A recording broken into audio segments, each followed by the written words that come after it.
20년 동안 아이들 밥 먹인 할머니한테 세상이 뭘 했는지 아세요? 불법이래요. 범죄자래요. 이게 나라예요. 삼각김밥 100개요. 네, 100개요? 참치마요 60개, 불고기 40개. 다 있죠? 새벽 6시 3분. 편의점 자동문이 열리는 소리와 함께 그 할머니가 들어왔습니다. 허리가 살짝 굽은 체형, 빛바랜 회색 점퍼, 그리고 손때 묻은 천가방 4개를 양팔에 걸고 있었습니다. 윤소희는 카운터 뒤에서 잠이 덜 깬 눈을 비비다가 그 주문에 정신이 번쩍 들었습니다. 삼각김밥 100개. 농담이 아니었습니다. 할머니는 이미 냉장 진열대 앞에 서서 참치 마요네즈 삼각김밥을 한 줄씩 꺼내 바구니에 담고 있었습니다. 소희는 멍하니 그 모습을 바라보았습니다. 진열대 2칸이 순식간에 비워졌고 할머니는 옆 칸으로 이동해 불고기 삼각김밥까지 쓸어 담았습니다. 정확히 100개. 계산대에 바구니 2개가 올라왔을 때 소희는 자신도 모르게 손이 떨렸습니다. 바코드를 찍는 동안에도 할머니는 한마디 말이 없었습니다. 표정도 없었습니다. 마치 매일 하던 일을 기계적으로 반복하는 사람처럼 그저 지갑에서 현금을 꺼내 정확한 금액을 내밀었습니다. 10만 원짜리 수표 한 장. 거스름돈을 건네려는 순간 할머니의 손이 먼저 움직였습니다. 잔돈통에서 동전 몇 개를 집어 카운터 위에 올려놓더니 고개 한번 끄덕이고는 자동문을 밀고 나갔습니다.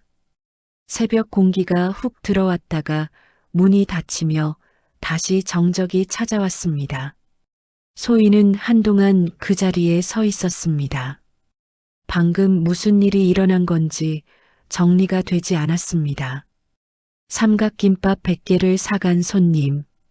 그것도 새벽 6시에 말 한마디 없이. 혹시 무슨 행사라도 있는 걸까요? 아니면 단체 주문을 잘못 알고 온 걸까요? 소희는 고개를 저으며 텅 빈 진열대를 바라보았습니다.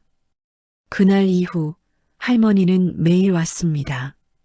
정확히 새벽 6시, 하루도 빠짐없이. 비가 오나 눈이 오나 폭염이 기승을 부리던 여름에도 영하 15도를 찍던 한겨울에도 할머니는 같은 시간에 나타나 같은 주문을 하고 같은 표정으로 떠났습니다. 소희가 인사를 해도 고개만 살짝 끄덕일 뿐 단 한 번도 웃거나 대화를 나눈 적이 없었습니다. 편의점 직원들 사이에서 할머니는 전설이 되었습니다. 야, 오늘도 삼각김밥 할머니 왔어? 당연하지. 6시 정각. 시계보다 정확해. 근데 진짜 저 양반 뭐 하는 사람이야? 100개를 매일? 몰라. 말을 안 하시니까. 동료들은 궁금해하면서도 곧 관심을 접었습니다. 바쁜 일상 속에서 이상한 손님 하나쯤은 그저 스쳐 지나가는 에피소드에 불과했으니까요. 하지만 소희는 달랐습니다. 매일 아침 그 할머니를 마주할 때마다 가슴 한구석이 묘하게 무거워졌습니다. 할머니의 손. 소희는 그 손을 잊을 수가 없었습니다. 거스름돈을 받을 때 스친 할머니의 손등은 굳은 살로 거칠었고 손가락 마디마디가 울퉁불퉁 튀어나와 있었습니다. 평생을 노동으로 살아온 사람의 손이었습니다. 그런 손으로 매일 10만 원이 넘는 돈을 삼각김밥에 쓴다는 것이 소희에게는 도무지 이해가 되지 않았습니다. 그러던 어느 날이었습니다. 할머니가 계산을 마치고 나가려는 순간 천가방 안에서 무언가가 떨어졌습니다. 낡은 수첩이었습니다. 소희가 얼른 주워 건네려 했지만 할머니는 이미 자동문 밖으로 나간 뒤였습니다. 소희는 수첩을 들고 밖으로 뛰어나갔습니다. 하지만 할머니는 이미 골목 모퉁이를 돌아 사라진 뒤였습니다. 소희는 멈춰섰습니다. 손에 들린 낡은 수첩을 내려다보았습니다. 표지가 닳아 색이 바랬고 모서리는 둥글게 마모되어 있었습니다. 오래된 물건이라는 게 한눈에 보였습니다. 열어보면 안 된다는 걸 알면서도 소희의 손은 저도 모르게 수첩을 펼쳤습니다. 빼곡한 글씨가 눈에 들어왔습니다. 날짜와 숫자의 나열, 그리고 짧은 메모들. 2004년 3월 2일 마이너스 삼각김밥 100개. 2004년 3월 3일 마이너스 삼각김밥 100개. 2004년 3월 4일 마이너스 삼각김밥 100개. 소희는 숨을 멈췄습니다. 페이지를 넘길수록 같은 기록이 이어졌습니다. 2005년, 2010년, 2015년, 2020년. 20년이 넘는 세월 동안 단 하루도 빠짐없이 기록된 숫자들. 삼각김밥 100개, 삼각김밥 100개, 삼각김밥 100개. 마지막 페이지에는 어제 날짜가 적혀 있었습니다. 소희의 심장이 쿵쾅거렸습니다. 이건 단순한 장부가 아니었습니다. 무언가를 증명하려는 기록이었습니다. 20년이라는 시간 동안 하루도 빠짐없이 삼각김밥 100개씩. 도대체 왜? 도대체 누구를 위해?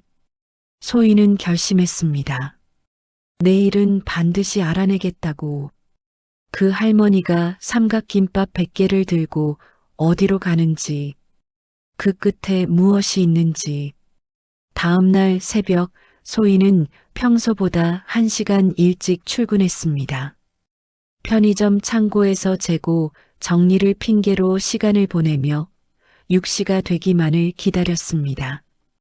심장이 이상하리만치 빠르게 뛰었습니다. 마치 무언가 큰일을 앞둔 사람처럼. 6시 정각. 자동문이 열렸습니다. 어김없이 할머니였습니다. 같은 회색 점퍼, 같은 천가방 4개, 같은 무표정. 소희는 카운터 뒤에서 평소처럼 행동했습니다. 삼각김밥 100개를 계산하고 잔돈을 건네고 고개를 숙여 인사했습니다. 할머니가 나가자마자 소희는 앞치마를 벗었습니다. 동료에게 잠깐 자리를 비운다고 말하고는 편의점을 나섰습니다. 할머니는 이미 50m쯤 앞서 걷고 있었습니다. 양팔에 걸린 천가방이 묵직해 보였습니다. 100개의 삼각김밥 무게가 고스란히 느껴졌습니다. 소희는 거리를 유지하며 조심스럽게 뒤를 따랐습니다. 할머니의 걸음은 느렸지만 멈추는 법이 없었습니다. 큰 길을 벗어나 골목으로 접어들었습니다. 소희가 처음 보는 길이었습니다. 이 동네에서 3년을 살았는데 이런 골목이 있는 줄 몰랐습니다. 길이 점점 좁아졌고 주변 건물들도 낡아 보였습니다. 재개발 예정 구역인지 빈집들이 군데군데 눈에 띄었습니다. 할머니가 멈췄습니다. 낡은 건물 앞이었습니다.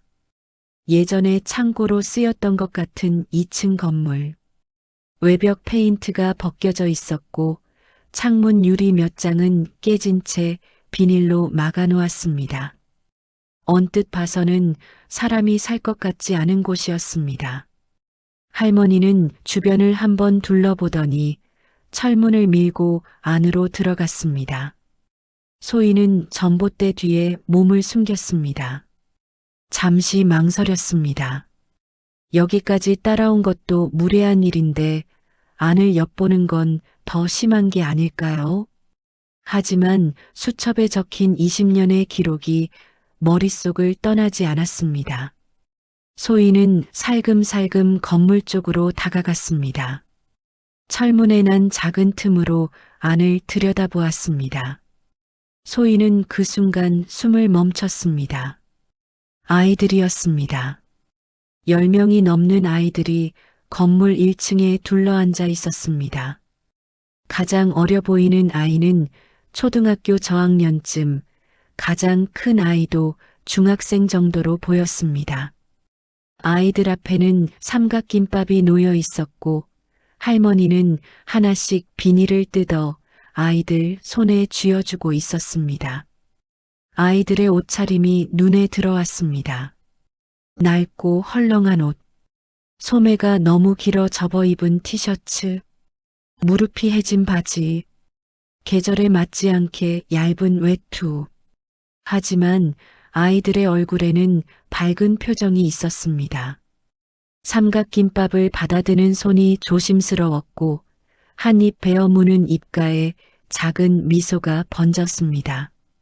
할머니는 말이 없었습니다. 그저 아이들 사이를 돌아다니며 삼각김밥을 나눠주었습니다. 한 아이의 머리를 쓰다듬고 다른 아이의 등을 토닥였습니다. 여전히 표정은 무덤덤했지만 그 손길만은 한없이 부드러워 보였습니다. 아이들 한 명당 삼각김밥이 서너 개씩 돌아갔습니다. 자라나는 아이들에게 충분한 양이었습니다. 소희의 눈에서 눈물이 흘렀습니다. 자신도 모르게 흐르는 눈물이었습니다.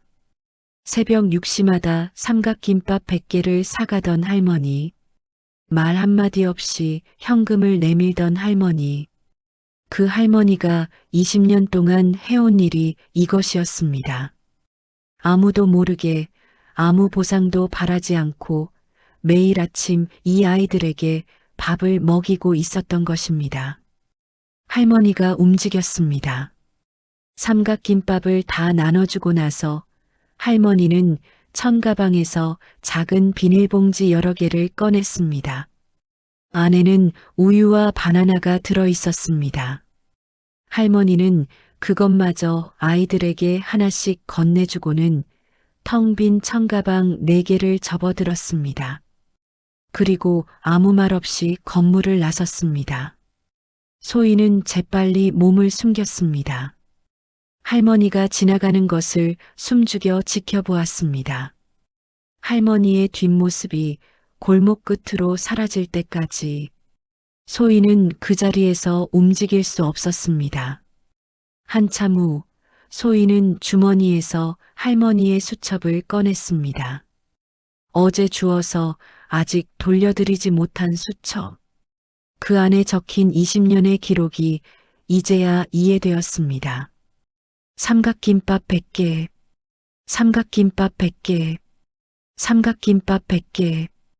그것은 단순한 숫자가 아니었습니다. 7,300일이 넘는 시간 동안 할머니가 이 아이들을 먹인 기록이었습니다. 소희는 수첩을 가슴에 꼭 안았습니다. 이 할머니는 누구일까요? 왜 이런 일을 하는 걸까요? 그리고 저 아이들은 누구일까요? 보육원 아이들인 걸까요? 아니면 다른 사정이 있는 걸까요? 궁금증은 꼬리에 꼬리를 물었습니다. 하지만 한 가지는 확실했습니다. 소희는 이 비밀을 혼자만 알고 있을 수 없었습니다. 누군가는 알아야 했습니다.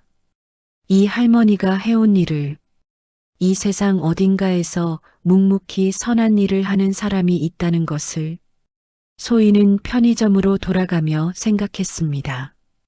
어떻게 하면 이 할머니를 도울 수 있을까? 어떻게 하면 저 아이들에게 더 나은 환경을 만들어줄 수 있을까? 마음이 복잡했지만 한 가지는 분명했습니다. 더 이상 모른 척할 수 없다는 것. 편의점 자동문이 열렸습니다. 소희는 앞치마를 다시 두르며 다짐했습니다. 오늘부터 할머니를 제대로 알아가겠다고, 그리고 반드시 무언가 방법을 찾겠다고. 며칠이 지났습니다. 소희는 매일 아침 할머니를 맞이하면서도 수첩을 돌려드리지 못하고 있었습니다. 돌려드리면 할머니가 뒤를 밟은 것을 알게 될 것 같았고, 그러면 어떤 반응을 보일지 두려웠습니다. 소희는 수첩을 서랍 깊숙이 넣어두고 시간만 보내고 있었습니다. 그러던 어느 날 아침이었습니다. 할머니가 계산을 마치고 나가려다 멈칫했습니다. 천가방을 뒤지더니 무언가를 찾는 듯한 동작을 했습니다. 그리고 고개를 갸웃하더니 이내 그냥 나가버렸습니다. 수첩을 찾는 것이 분명했습니다.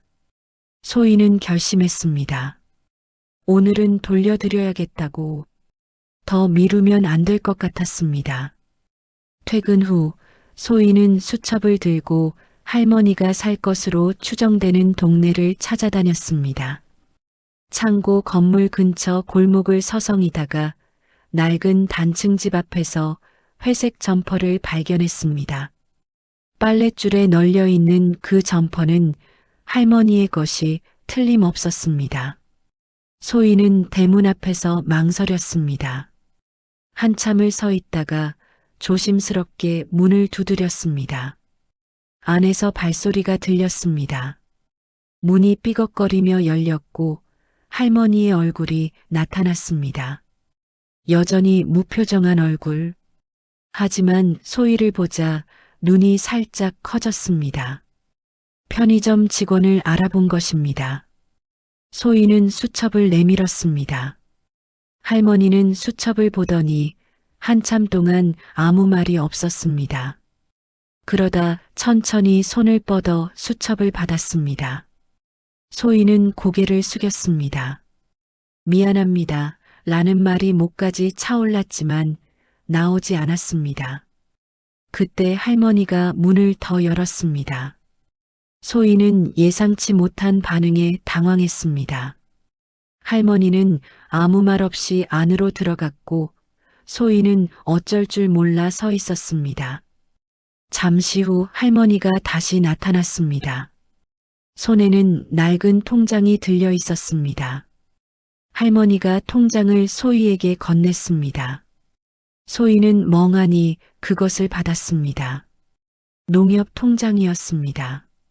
표지가 누렇게 변색되어 있었고 모서리가 달아 있었습니다. 수첩보다 더 오래된 물건 같았습니다. 할머니가 처음으로 입을 열었습니다. 내가 알아야 할 것 같아서 단 한마디뿐이었습니다. 할머니는 그 말을 남기고 문을 닫았습니다. 소희는 대문 앞에 서서 통장을 펼쳐보았습니다. 첫 페이지에 적힌 개설일은 2004년 2월 28일이었습니다. 20년 전이었습니다. 소희가 태어나기도 전의 날짜였습니다. 페이지를 넘기자 거래 내역이 빼곡히 적혀 있었습니다. 입금과 출금의 반복. 금액은 일정했습니다.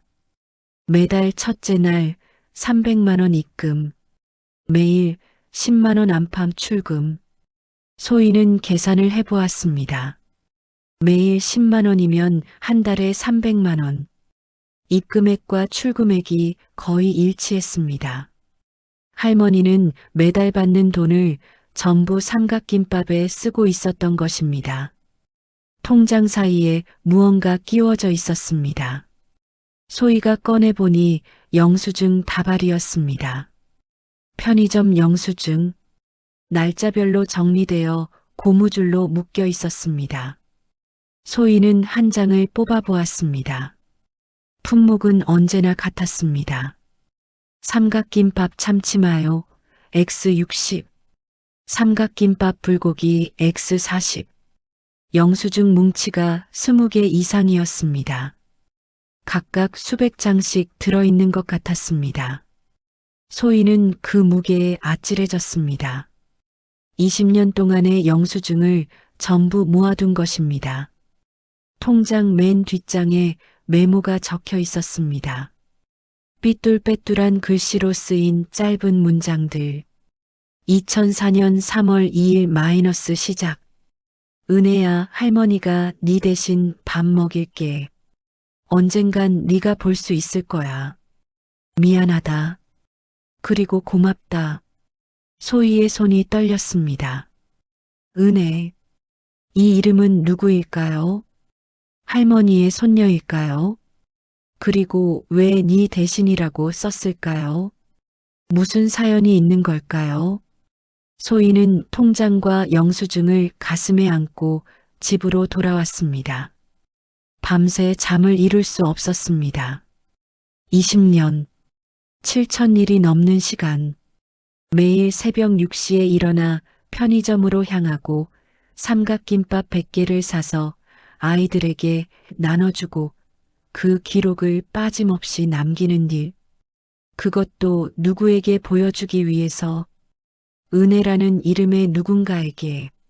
소희는 이 통장이 단순한 회계장부가 아니라는 것을 알았습니다. 이것은 증명이었습니다. 할머니가 20년 동안 살아온 이유의 증명, 누군가를 향한 약속의 증명, 말로는 할 수 없는 사랑의 증명. 새벽이 밝아왔습니다. 소희는 창밖을 바라보았습니다. 곧 6시가 될 것입니다. 할머니는 오늘도 편의점으로 올 것입니다. 삼각김밥 100개를 사서 아이들에게 가져다 줄 것입니다. 20년 동안 해온 것처럼 소희는 결심했습니다. 이 이야기를 세상에 알려야겠다고. 할머니가 원하지 않을 수도 있습니다. 하지만 누군가는 알아야 했습니다. 이 세상 어딘가에서 묵묵히 선한 일을 하는 사람이 있다는 것을, 보상을 바라지 않고 20년을 버텨온 사람이 있다는 것을. 하지만 어떻게 알려야 할까요? 소희는 고민에 빠졌습니다. 무작정 인터넷에 올리기엔 할머니의 사생활이 걱정되었습니다. 기자에게 알리자니 자극적으로 보도될 것 같았습니다. 제일 좋은 방법은 공식적인 채널을 통하는 것이었습니다. 복지센터. 소희는 구청 복지센터에 가기로 했습니다. 거기라면 할머니와 아이들을 제대로 도울 수 있을 것입니다. 정식으로 지원을 받을 수 있을 것입니다. 소희는 통장과 영수증을 가방에 넣고 다음 날 복지센터를 찾아가기로 마음먹었습니다. 세상은 분명 이 할머니를 알아볼 것입니다. 소희는 그렇게 믿었습니다. 소희는 구청 복지센터 앞에 섰습니다. 하얀 건물 외벽에 주민복지과라는 팻말이 붙어 있었습니다. 심호흡을 하고 문을 밀었습니다. 안쪽 창구에서 직원이 고개를 들었습니다. 소희는 준비해 온 말을 꺼냈습니다. 저희 동네에 특별한 할머니가 계신다고. 20년 동안 혼자서 보육원 아이들에게 밥을 먹이고 계신다고. 이분을 도와드릴 방법이 없겠냐고. 직원의 표정이 변했습니다. 처음에는 관심 있게 듣는 것 같았습니다. 하지만 소희가 낡은 건물에서 아이들에게 삼각김밥을 나눠주는 이야기를 하자 직원의 눈빛이 싸늘해졌습니다. 잠깐요. 그게 등록된 시설인가요? 소희는 무슨 말인지 몰랐습니다. 등록? 무슨 등록? 직원이 설명했습니다. 아동급식은 정해진 절차가 있다고. 식품위생법, 아동복지법, 급식관리지침. 허가 없이 아이들에게 음식을 제공하면 불법이라고. 더구나 편의점 삼각김밥을 허가되지 않은 건물에서 나눠주는 것은 위생상 큰 문제가 될 수 있다고. 소희는 할 말을 잃었습니다. 그래도 할머니는 20년 동안, 20년이든 30년이든 절차를 지키지 않으면 안 됩니다. 직원의 말투는 단호했습니다. 선이든 악이든 법 앞에서는 똑같다고 했습니다. 오히려 20년이나 불법 급식을 해왔다면 더 큰 문제라고 했습니다. 게다가 100개씩이면 규모가 상당하다고 직원은 조사를 해봐야겠다며 건물 위치를 물었습니다. 소희는 대답하지 못했습니다. 이상했습니다. 분명 좋은 일을 알리러 온 것인데 왜 이렇게 되는 걸까요? 할머니를 돕고 싶어서 온 것인데 왜 조사 대상이 된 것처럼 느껴지는 걸까요? 소희는 복지센터를 나왔습니다. 머릿속이 복잡했습니다. 잘못 온 걸까요? 아니면 방법이 틀린 걸까요? 발걸음이 무거웠습니다. 편의점으로 돌아가면서도 생각이 멈추지 않았습니다. 며칠 후 최악의 일이 벌어졌습니다. 아침 6시 할머니가 삼각김밥을 사러 왔을 때 할머니 손에 쥐어진 종이가 보였습니다. 구청에서 온 공문이었습니다. 소희는 눈치 빠르게 그것을 알아챘습니다. 할머니가 계산을 마치고 나가는 뒷모습이 평소보다 더 굽어 보였습니다. 소희는 퇴근 후 그 건물로 갔습니다. 철문에 노란 종이가 붙어 있었습니다. 불법 급식 시설 운영 중단 통보. 구청의 직인이 찍혀 있었습니다. 소희는 그 종이 앞에서 무릎이 꺾일 것 같았습니다. 자기 때문이었습니다. 할머니를 돕겠다고 한 일이 오히려 할머니를 궁지로 몰아넣은 것입니다. 소희는 그 자리에 쭈그리고 앉아 한참을 울었습니다. 눈물이 멈추지 않았습니다. 건물 안에서 소리가 들렸습니다. 아이들의 목소리였습니다. 소희는 눈물을 닦고 틈으로 안을 들여다보았습니다. 아이들이 노란 종이를 둘러싸고 서 있었습니다. 무슨 뜻인지 모르는 눈빛. 하지만 불안한 기색이 역력했습니다. 한 아이가 말했습니다. 할머니가 안 오시면 어떡하냐고. 다른 아이가 대답했습니다. 할머니는 매일 오셨으니까 내일도 올 거라고. 소희는 입술을 깨물었습니다. 세상은 왜 이럴까요? 좋은 일을 하는 사람을 왜 막는 걸까요? 절차가 그렇게 중요한가요? 법이 그렇게 중요한가요? 20년 동안 아이들 밥을 먹인 할머니가 왜 범법자 취급을 받아야 하는 걸까요? 소희는 일어섰습니다. 아직 끝난 게 아니었습니다. 방법을 찾아야 했습니다. 할머니가 계속 아이들을 돌볼 수 있도록 법적으로 문제가 되지 않는 방식으로. 하지만 어떻게? 소희는 집으로 돌아와 밤새 인터넷을 검색했습니다. 아동급식 지원, 지역 아동센터, 후원단체, 온갖 정보를 찾아보았지만 복잡한 절차와 서류의 벽 앞에서 막막함만 느꼈습니다. 그때 휴대폰에 알림이 떴습니다. 낯선 번호였습니다. 소희는 잠시 망설이다가 전화를 받았습니다. 윤소혜 씨 맞으시죠? 저 정미자라고 해요. 봉순이 언니 친구. 소희는 심장이 덜컥 내려앉았습니다. 할머니의 이름이 봉순이라는 것을 그제야 알았습니다. 김봉순. 20년 동안 삼각김밥 할머니로만 불렀던 그 사람의 이름. 전화 속 목소리가 말했습니다. 우리 좀 만나요. 봉순 언니 얘기 제가 해줄 게 있어서. 소희는 약속 장소로 나갔습니다. 오래된 분식집이었습니다. 허름한 간판에 미잔의 반찬이라고 적혀 있었습니다. 문을 열고 들어가자 김치찌개 냄새가 코를 찔렀습니다. 한쪽 구석 테이블에 중년 여성이 앉아 있었습니다. 정미자였습니다. 얼굴에 주름이 깊었지만 눈빛은 또렷했습니다.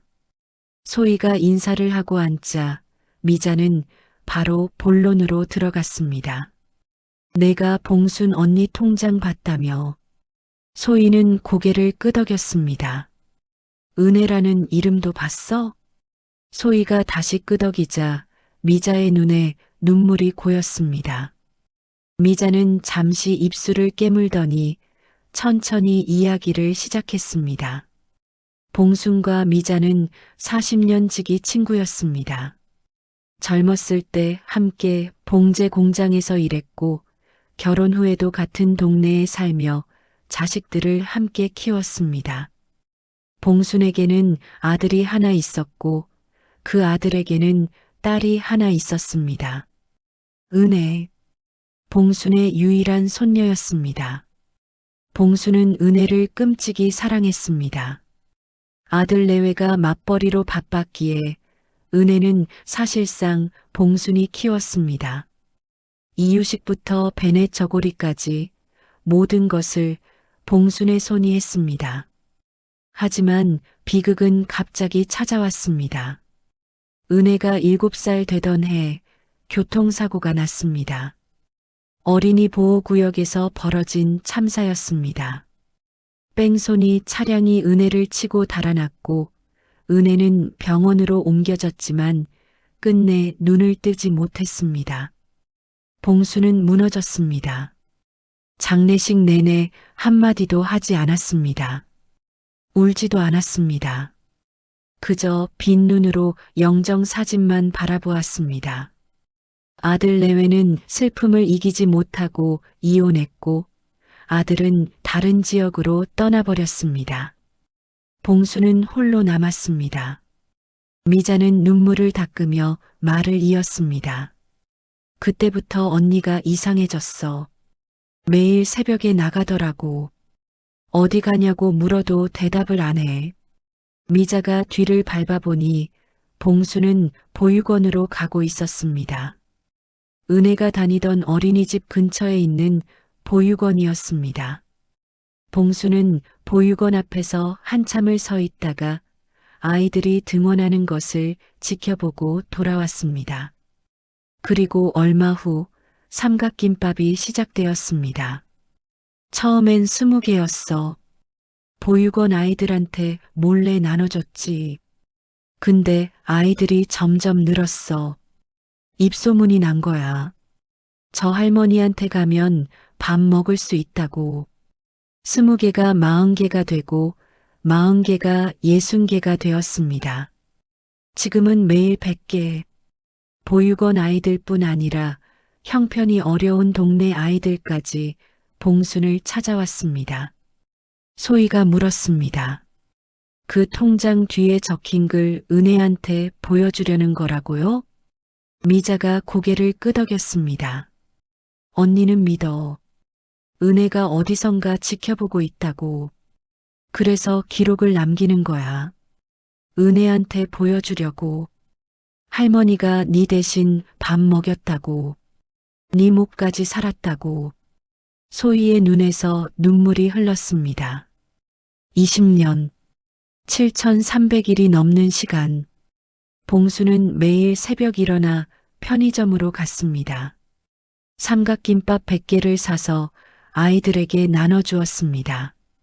그리고 그 기록을 남겼습니다. 죽은 손녀에게 보여주기 위해 자신이 손녀의 목까지 선하게 살고 있다는 것을 증명하기 위해 미자가 소희의 손을 잡았습니다.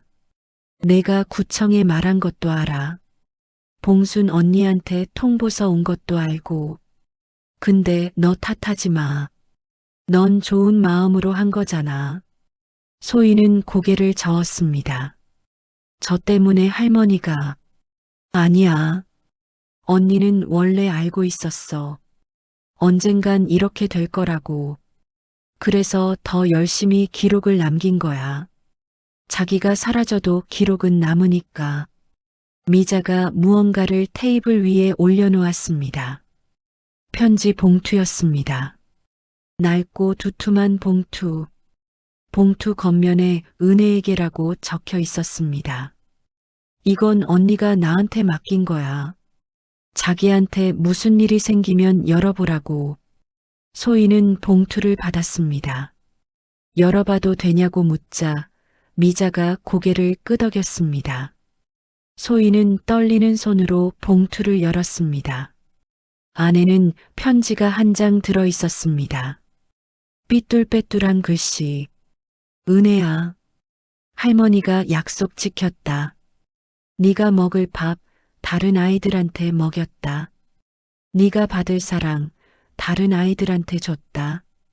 할머니 이제 힘들어서 못하겠다 싶은 날도 있었어. 근데 네 얼굴 떠올리면 또 일어나게 되더라. 매일 100개씩 7만 개가 넘었다. 네 몫이야 다. 언젠간 할머니도 네 곁에 갈 거야. 그때 보여줄게. 이 기록.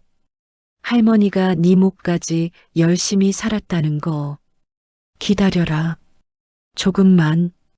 소희는 편지를 읽으며 울었습니다. 미자도 울었습니다. 분식집 안에 두 사람의 울음소리가 퍼졌습니다. 주인 아주머니가 물을 가져다 주며 아무 말 없이 자리를 피해 주었습니다. 한참 후 소희가 입을 열었습니다. 이 할머니를 도와야 해요. 구청 통보받은 거 어떻게든 해결해야 해요. 미자가 고개를 저었습니다. 나도 방법을 모르겠어. 법이 그런 거니까. 소희가 주먹을 쥐었습니다. 법이 잘못된 거예요. 20년 동안 아이들 먹인 사람을 범죄자 취급하는 법이 어딨어요. 미자가 소희를 바라보았습니다. 그래서 어떡할 건데? 소희는 대답하지 못했습니다. 하지만 마음속에서 무언가가 끓어오르고 있었습니다. 이대로 끝날 수는 없었습니다. 할머니가 해온 일을 세상에 알려야 했습니다. 구청이 아니라 더 많은 사람들에게 이 이야기가 묻히면 안 되었습니다. 소희는 일어섰습니다. 저 방법 찾을게요. 반드시요. 미자가 소희의 손을 다시 잡았습니다.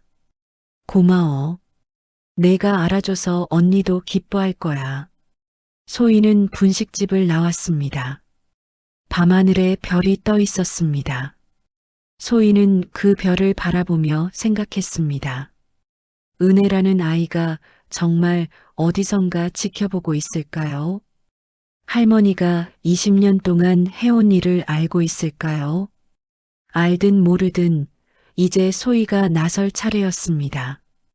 할머니의 이야기를 세상에 알리는 일, 그것이 소희가 할 수 있는 일이었습니다.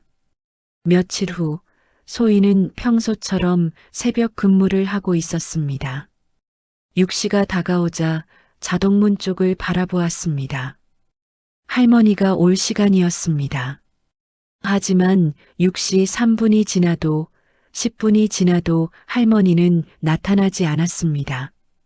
처음 있는 일이었습니다. 20년 동안 단 하루도 빠진 적이 없다던 할머니가 소희는 불안한 마음으로 시계를 보았습니다. 6시 30분, 7시. 할머니는 끝내 오지 않았습니다.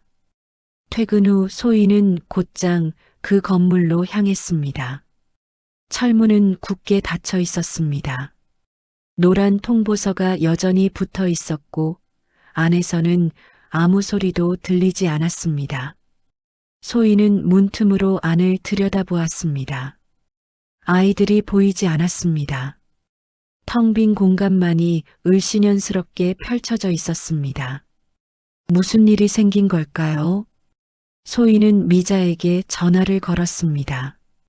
신호음이 길게 울린 후 미자가 받았습니다.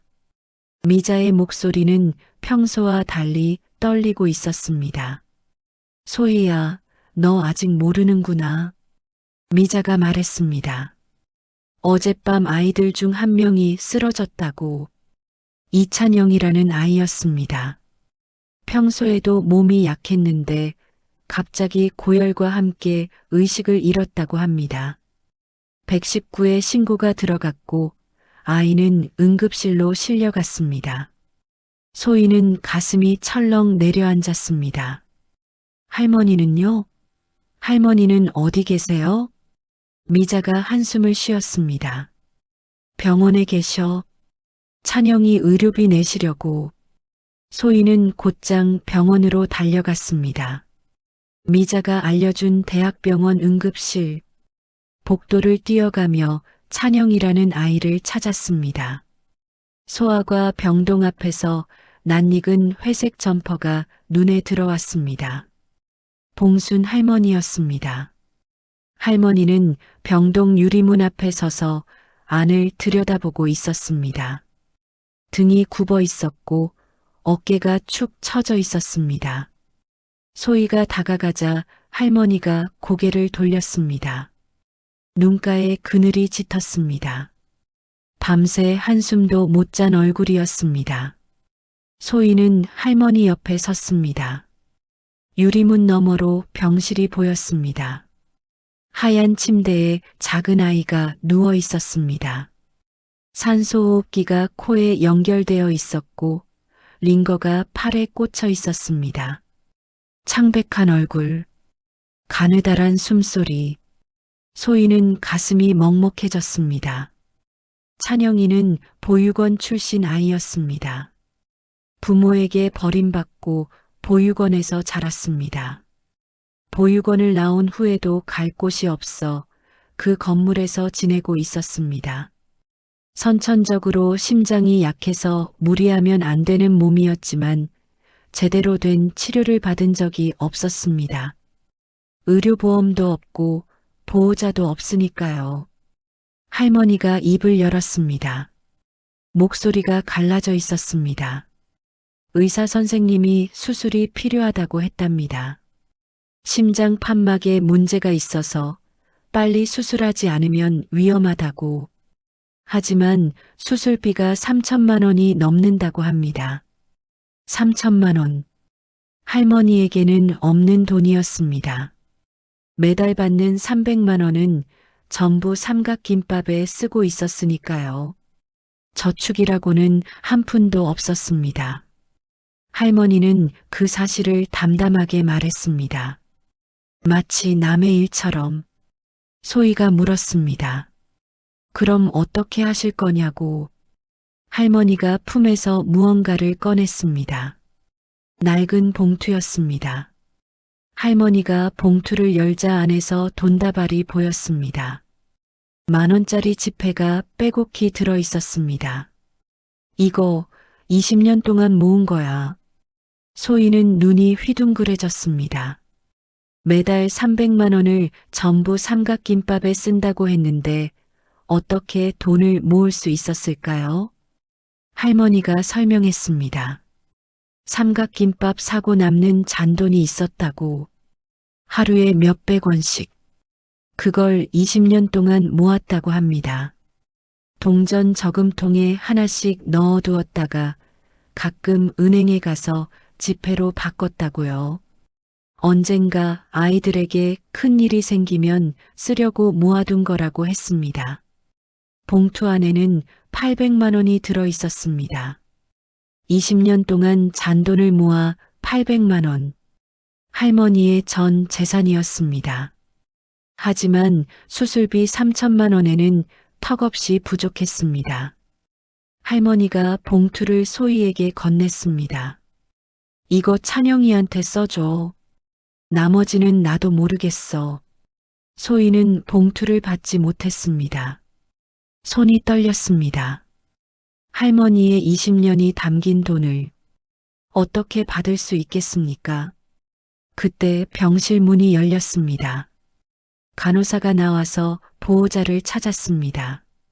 찬영이에게 법적 보호자가 없다는 사실을 확인하더니 난감한 표정을 지었습니다. 수술 동의서에 서명할 사람이 필요하다고 했습니다. 보호자 없이는 수술을 진행할 수 없다고. 할머니가 앞으로 나섰습니다. 내가 서명할게요. 간호사가 고개를 저었습니다. 법적 보호자만 가능하다고요. 할머니가 찬영이의 법적 보호자가 아닌 이상 불가능하다고 했습니다. 할머니의 얼굴이 일그러졌습니다. 20년 동안 밥을 먹인 사람이 보호자가 아니라니. 매일 새벽 삼각김밥을 가져다 준 사람이 가족이 아니라니. 법이라는 벽이 또다시 할머니 앞을 가로막고 있었습니다. 소희는 주먹을 꽉 쥐었습니다. 이대로는 안 되었습니다. 뭔가 방법을 찾아야 했습니다. 찬영이를 살릴 방법을, 할머니의 마음을 전할 방법을. 소희는 병원을 나서며 결심했습니다. 세상에 알리겠다고, 이 이야기를 모든 사람에게 알리겠다고. 구청이 막아도, 법이 막아도 사람들의 마음은 막을 수 없을 거라고 믿었습니다. 그날 밤 할머니는 병원에 나타나지 않았습니다. 다음 날 아침 6시 편의점에도 오지 않았습니다. 그 다음 날도, 그다다음 날도 아이들은 매일 편의점 앞에서 기다렸습니다. 해가 뜨기 전부터 와서 자동문이 열릴 때마다 고개를 돌렸습니다. 하지만 할머니는 오지 않았습니다. 한 아이가 소희에게 물었습니다. 언니, 할머니 안 오는 거예요? 소희는 대답할 수 없었습니다. 할머니가 사라진 지 일주일이 지났습니다. 소희는 매일 할머니의 집을 찾아갔지만 문은 항상 굳게 닫혀 있었습니다. 미자에게 연락해도 할머니의 행방을 알 수 없었습니다. 마치 연기처럼 사라진 것 같았습니다. 그 사이 상황은 더욱 악화되었습니다. 구청에서 철거 통보가 내려왔습니다. 아이들이 머물던 그 건물이 불법 건축물로 판정되어 3일 안에 철거된다는 내용이었습니다. 아이들은 갈 곳을 잃게 되었습니다. 설상가상으로 기상청에서 태풍 경보가 발령되었습니다. 역대급 폭우가 예상된다고 했습니다. 시간당 100 이상의 집중호우, 저지대 침수 우려, 건물 붕괴 위험, 뉴스에서는 연일 대피 권고를 내보냈습니다. 소희는 조바심이 났습니다. 그 건물은 낡은 데다 저지대에 있었습니다. 폭우가 쏟아지면 무슨 일이 생길지 모를 일이었습니다. 아이들은 아직 그 건물에 있었습니다. 갈 곳이 없으니까요. 철거 전날 밤 폭우가 시작되었습니다. 하늘에서 물폭탄이 쏟아졌습니다. 빗줄기가 너무 굵어서 앞이 보이지 않았습니다. 바람이 거세게 불어 가로수가 휘어졌습니다. 소희는 우산도 없이 건물로 뛰어갔습니다. 도착했을 때 심장이 멎는 줄 알았습니다. 건물 앞에 물이 차오르고 있었습니다. 하수구가 역류하면서 빗물이 빠지지 않고 고여 있었습니다. 이미 무릎까지 물이 올라와 있었습니다. 건물 외벽에서 삐걱거리는 소리가 났습니다. 소희는 철문을 밀었습니다. 안에 아이들이 있었습니다. 10명이 넘는 아이들이 2층으로 올라가 있었습니다. 1층은 이미 물에 잠겨 있었습니다. 아이들의 얼굴에 공포가 서려 있었습니다. 어린 아이들은 울고 있었고 큰 아이들은 어린 아이들을 안고 떨고 있었습니다. 소희는 119에 전화를 걸었습니다. 하지만 회선이 폭주해서 연결되지 않았습니다. 이 폭우에 구조 요청이 쏟아지고 있는 것이 분명했습니다. 소희는 다른 방법을 생각해야 했습니다. 그때 휴대폰이 떠올랐습니다. SNS? 소희는 젖은 손으로 휴대폰을 꺼냈습니다. 카메라를 켜고 건물 안을 촬영했습니다. 물에 잠긴 1층, 2층에서 떨고 있는 아이들, 금이 간 외벽, 그리고 글을 썼습니다. 20년 동안 이 아이들에게 밥을 먹인 할머니가 있습니다. 매일 새벽 삼각김밥 100개를 사서 나눠줬습니다. 그 할머니가 사라졌습니다. 아이들이 위험합니다. 제발 도와주세요. 게시 버튼을 눌렀습니다. 댓글이 달리기 시작했습니다. 처음에는 한두 개, 그러다 수십 개, 수백 개, 공유 횟수가 급격히 늘어났습니다. 사람들이 관심을 보이기 시작했습니다. 그때 건물이 흔들렸습니다. 굉음과 함께 1층 벽 일부가 무너졌습니다. 아이들의 비명이 터져 나왔습니다. 소희는 아이들에게 달려가 꼭 안았습니다. 괜찮다고, 곧 도움이 올 거라고 말했습니다. 하지만 소희의 목소리도 떨리고 있었습니다. 얼마나 시간이 지났을까요? 밖에서 사이렌 소리가 들렸습니다. 소방차가 도착한 것입니다.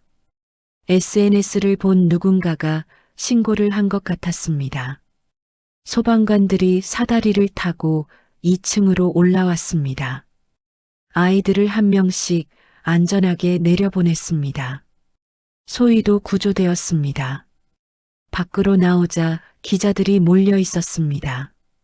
SNS 게시물이 실시간 검색어에 올랐다고 했습니다. 삼각김밥 할머니라는 키워드가 전국으로 퍼지고 있었습니다. 한 기자가 마이크를 들이밀었습니다. 소희는 젖은 머리카락을 쓸어넘기며 카메라를 바라보았습니다. 해야 할 말이 있었습니다. 세상에 알려야 할 이야기가 있었습니다. 소희는 품에서 통장을 꺼냈습니다. 비에 젖어 축축해진 낡은 통장. 할머니가 건네준 20년의 기록. 소희는 그것을 카메라 앞에 펼쳐 보였습니다. 이 할머니가 우리 사회의 한 일을 아십니까?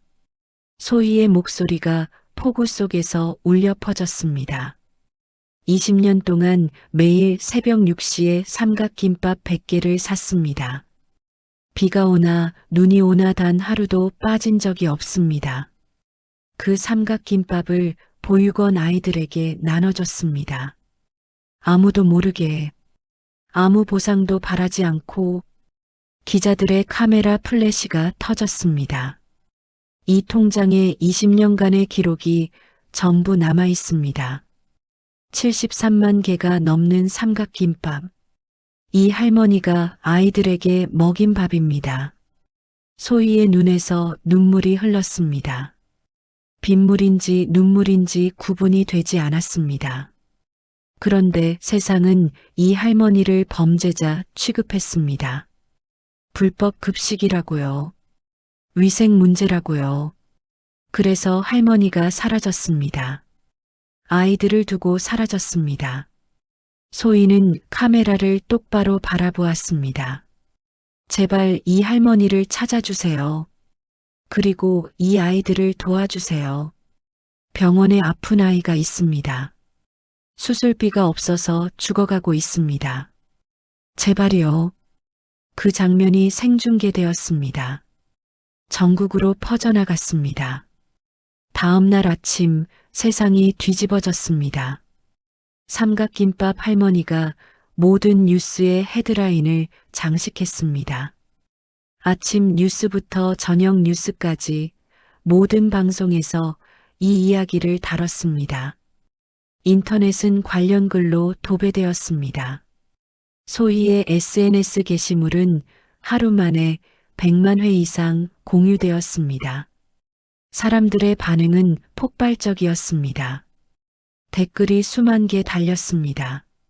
할머니를 찾아달라는 글, 아이들을 도와달라는 글, 기부를 하고 싶다는 글, 분노와 감동이 뒤섞인 목소리들이 쏟아졌습니다. 구청과 정부를 비판하는 여론도 거셌습니다. 후원금이 밀려들기 시작했습니다. 소희가 급하게 개설한 후원 계좌에 하루 만에 1억 원이 넘는 돈이 들어왔습니다. 1,000원, 만원, 10만원. 전국 각지에서 보내온 마음들이었습니다. 후원금은 이틀 만에 5억 원을 넘어섰습니다. 찬영이의 수술비가 마련되었습니다. 병원에서 먼저 연락이 왔습니다. 수술 일정을 잡겠다고 했습니다. 법적 보호자 문제도 해결되었습니다. 아동보호 전문기관에서 긴급 후견인을 지정해 주었습니다. 찬영이는 일주일 후 수술대에 오를 수 있었습니다. 하지만 할머니는 여전히 나타나지 않았습니다. 소희는 매일 할머니를 찾아다녔습니다. 집 앞 편의점, 건물터, 할머니가 갈 만한 곳은 모두 뒤졌습니다.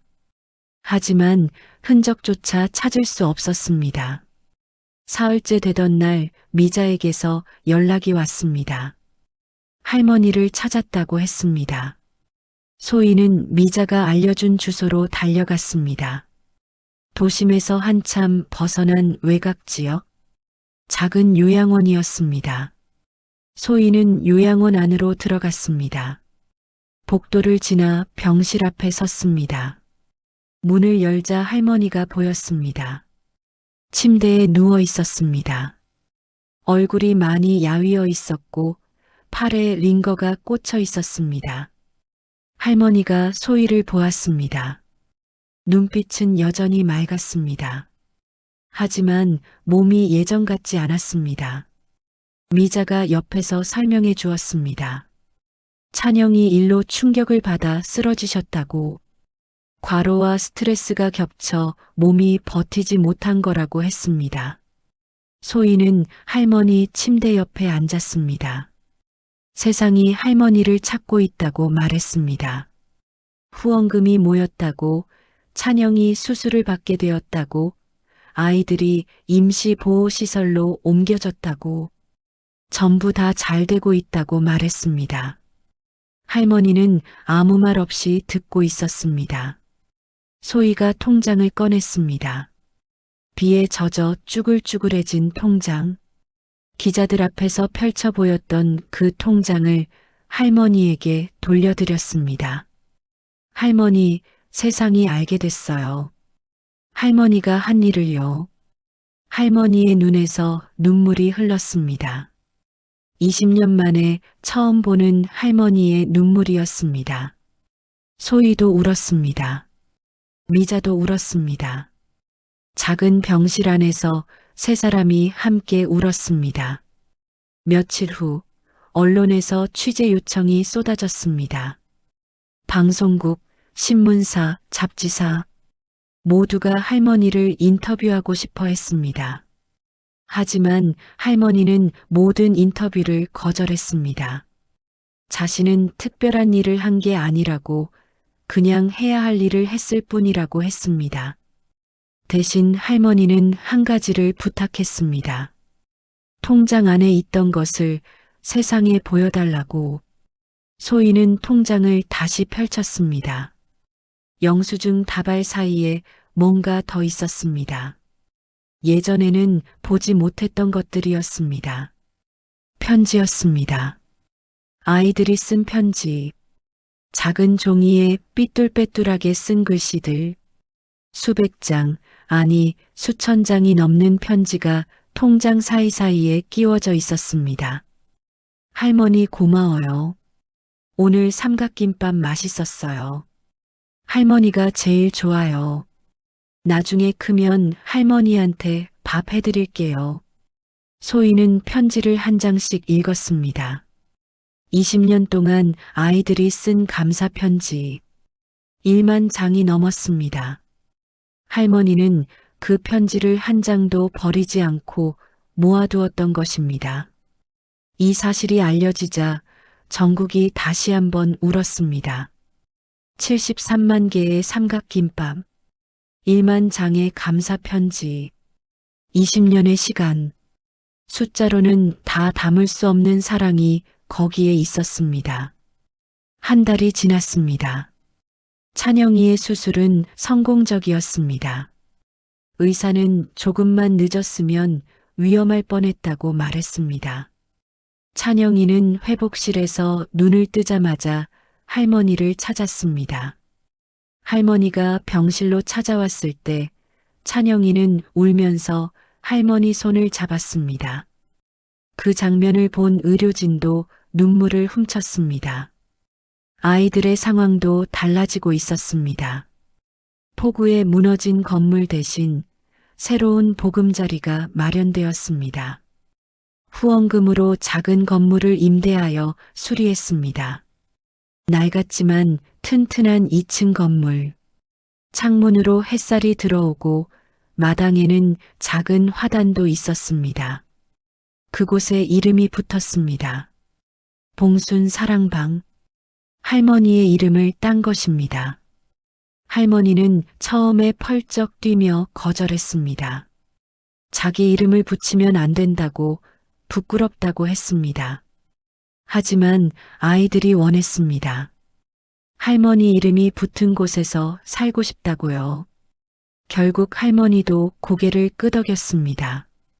봉순 사랑방의 개소식이 열렸습니다. 동네 주민들, 후원자들, 기자들이 모였습니다. 빨간 리본을 자르는 역할은 당연히 할머니에게 돌아갔습니다. 할머니는 쑥스러운 표정으로 가위를 들었습니다. 리본이 잘렸습니다. 박수 소리가 터져 나왔습니다. 아이들이 환호했습니다. 할머니의 얼굴에 미소가 번졌습니다. 소희가 그동안 본 적 없는 미소였습니다. 20년 동안 무표정했던 할머니가 처음으로 환하게 웃었습니다. 봉순 사랑방은 단순한 주거시설이 아니었습니다. 공부방이 만들어졌습니다. 자원봉사자들이 아이들의 학습을 도왔습니다. 대학생들이 멘토로 참여했습니다. 아이들은 처음으로 제대로 된 교육을 받기 시작했습니다. 급식실도 갖춰졌습니다. 더 이상 삼각김밥만 먹지 않아도 되었습니다. 전문 영양사가 짠 식단으로 하루 3끼를 먹었습니다. 따뜻한 밥, 국, 반찬. 아이들은 처음에 어색해했습니다. 이렇게 많은 음식을 먹어본 적이 없다며 눈을 동그랗게 떴습니다. 하지만 습관은 쉽게 바뀌지 않았습니다. 아이들은 여전히 아침 6시에 일어났습니다. 20년 동안 그 시간에 할머니가 왔으니까요. 그리고 아침 식사 때마다 삼각김밥을 찾았습니다. 할머니가 가져다 주던 그 맛을요. 급식실 담당자가 이 사실을 알고는 메뉴에 삼각김밥을 추가했습니다. 일주일에 한 번 아침 식사로 삼각김밥이 나왔습니다. 참치마요 60개, 불고기 40개. 정확히 할머니가 사오던 구성 그대로요. 아이들은 삼각김밥을 먹으며 할머니 얘기를 했습니다. 할머니도 봉순 사랑방에 자주 왔습니다. 건강이 많이 회복되었습니다. 요양원을 퇴원하고 원래 살던 집으로 돌아갔습니다. 하지만 매일 아침 6시에 일어나는 습관은 바뀌지 않았습니다. 그 시간에 봉순 사랑방으로 와서 아이들이 일어나는 것을 지켜보았습니다. 삼각김밥은 더 이상 사오지 않았습니다. 이제 그럴 필요가 없었으니까요. 하지만 할머니는 다른 것을 가져왔습니다. 과일이나 빵, 가끔은 손수 만든 나물 반찬. 아이들에게 무언가를 주지 않으면 손이 허전하다고 했습니다. 소희도 자주 봉순 사랑방에 들렀습니다. 편의점 일을 그만두고 봉순 사랑방의 상근 직원이 되었습니다. 후원금 관리와 운영을 맡았습니다. 적성에 맞는 일이었습니다. 아이들과 함께하는 시간이 행복했습니다. 어느 날 소희는 할머니와 마당에 앉아 이야기를 나누었습니다. 할머니가 말했습니다. 은혜가 살아있었다면 이 아이들과 비슷한 나이일 거라고. 아마 대학생이 됐을 거라고요. 할머니는 하늘을 올려다보며 덧붙였습니다. 은혜가 보고 있을 거라고. 할머니가 약속을 지킨 것을, 20년 동안 은혜 대신 아이들을 먹인 것을, 그래서 이제 마음이 편하다고 했습니다. 소희는 할머니 손을 잡았습니다. 굳은 살이 박인 거친 손, 20년의 세월이 담긴 손. 소희는 그 손을 꼭 쥐며 말했습니다. 은혜도 분명 행복할 거라고요. 할머니가 고개를 끄덕였습니다. 그리고 처음으로 편안한 표정을 지었습니다. 1년이 지났습니다. 봉순 사랑방은 안정적으로 운영되고 있었습니다. 후원자도 늘었고 자원봉사자도 많아졌습니다.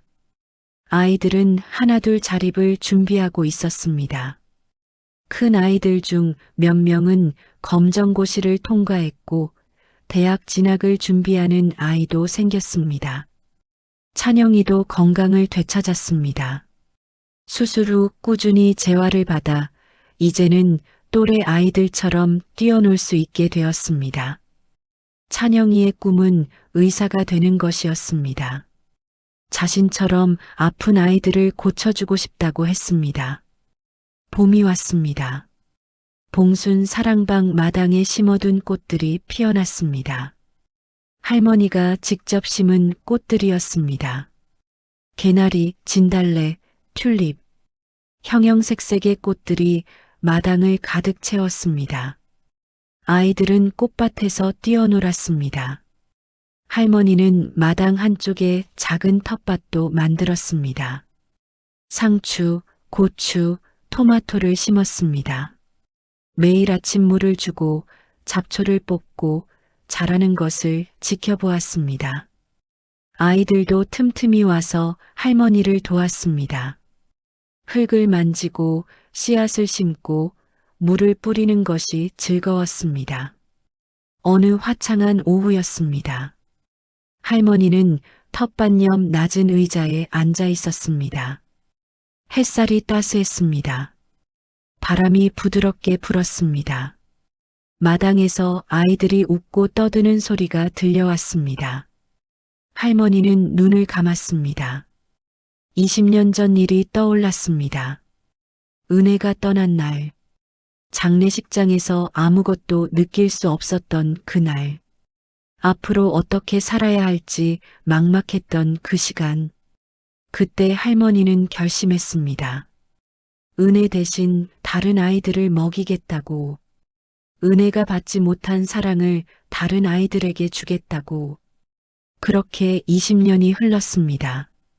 새벽 6시마다 편의점에 갔습니다. 삼각김밥 100개를 샀습니다. 아이들에게 나눠줬습니다. 비가 와도 눈이 와도 몸이 아파도 단 하루도 빠지지 않았습니다. 그것이 할머니가 살아있는 이유였으니까요. 이제 그 일은 끝났습니다. 아이들에게 따뜻한 집이 생겼습니다. 제대로 된 밥을 먹게 되었습니다. 공부도 하고 꿈도 꾸게 되었습니다. 더 이상 할머니 혼자 감당하지 않아도 되었습니다. 세상이 함께 아이들을 돌보고 있었습니다. 할머니는 혼잣말을 했습니다. 이제 좀 쉬어도 되겠지? 목소리가 바람에 실려 흩어졌습니다. 할머니는 의자에 기대어 고개를 뒤로 젖혔습니다. 하늘이 파랗게 보였습니다. 구름이 천천히 흘러갔습니다. 그때 발소리가 들렸습니다. 소희였습니다. 소희는 할머니 옆으로 다가와 나란히 앉았습니다. 두 사람은 한동안 아무 말 없이 하늘을 바라보았습니다. 마당에서 아이들의 웃음소리가 계속 들려왔습니다. 소희가 입을 열었습니다. 할머니, 은혜도 지금 행복할 거예요. 할머니가 고개를 돌렸습니다. 소희의 눈에 눈물이 고여 있었습니다. 참고 참았던 눈물이 마침내 흘러내렸습니다. 소희가 할머니의 손을 잡았습니다. 할머니, 고맙습니다. 그 한마디에 할머니의 눈에서도 눈물이 흘렀습니다. 두 사람은 손을 잡은 채 울었습니다. 소리 없이 조용히. 봄바람이 두 사람의 눈물을 말려주었습니다. 마당에서 아이가 뛰어왔습니다. 할머니, 소희 언니, 뭐해요? 같이 놀아요. 할머니가 눈물을 닦으며 웃었습니다. 그래, 가자. 할머니는 소희의 부축을 받아 천천히 일어섰습니다. 허리가 예전보다 더 굽었지만 걸음은 가벼워 보였습니다. 마음이 한결 편해진 사람의 걸음이었습니다. 아이들이 할머니를 둘러쌌습니다. 할머니, 우리 숨바꼭질해요. 할머니, 꽃 예뻐요. 할머니, 내일도 올 거죠? 할머니가 아이들의 머리를 쓰다듬었습니다. 그럼 내일도 오지. 모레도 오고, 매일 올 거야. 아이들이 환호했습니다. 할머니의 얼굴에 미소가 번졌습니다. 그 미소는 20년 동안 숨겨왔던 따뜻함으로 가득했습니다. 소희는 그 모습을 바라보며 생각했습니다. 영웅은 멀리 있는 게 아니었습니다. 거창한 일을 하는 사람이 아니었습니다. 매일 아침 묵묵히 삼각김밥을 사나르던 할머니.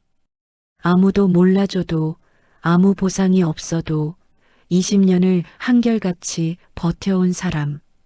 그런 사람이 진짜 영웅이었습니다. 해가 서쪽으로 기울었습니다. 봉순 사랑방 마당에 노을빛이 내려앉았습니다.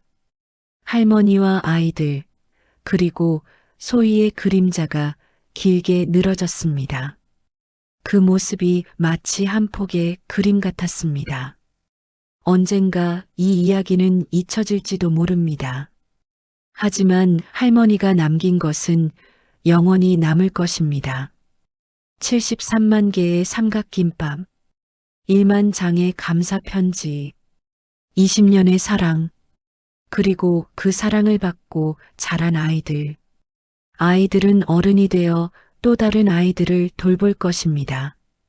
할머니가 그랬던 것처럼 받은 사랑을 나눠줄 것입니다. 그렇게 사랑은 이어질 것입니다. 끊이지 않고 영원히. 봉순 할머니의 이야기는 그렇게 끝났습니다. 아니, 어쩌면 이제 막 시작되었는지도 모릅니다.